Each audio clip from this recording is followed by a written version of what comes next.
Kita beralih ke informasi lainnya, Mahkamah Konstitusi dituding utak-atik aturan demi melenggangkan kepentingan penguasa. Merespon tudingan ini, Anwar Usman buka suara, pastikan putusannya tak ditunggangi kepentingan apapun. Pasca Mahkamah Konstitusi putuskan batas usia minimal calon presiden dan wakil presiden, kontroversi terus mengalir. Sejumlah kalangan pun tuding putusan kental nepotisme. Laporan pelanggaran etik mengalir. Hal ini berimbas pula kepercayaan publik terhadap MK. Sepekan polemik bergulir di gedung Mahkamah Konstitusi dalam konferensi pers khusus merespon hal ini. Senin siang, Ketua MK sekaligus sosok yang jadi sorotan buka suara. Masalah konflik kepentingan dan sebagainya, apa sih makna konflik kepentingan, konflik of interest terkait dengan kewenangan Mahkamah Konstitusi.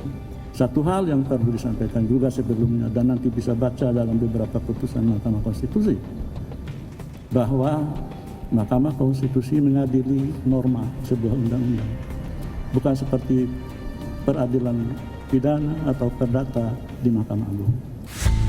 Dalam kesempatan ini, sekaligus sebagai tindak lanjut Mahkamah Konstitusi juga umumkan pembentukan Majelis Kehormatan Mahkamah Konstitusi.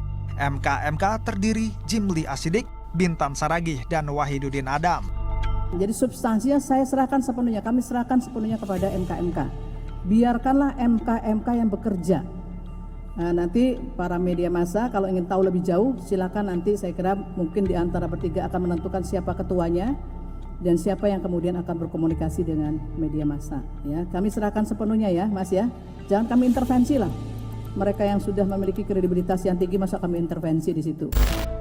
Berusia paling rendah 40 tahun atau pernah sedang menduduki jabatan yang dipilih.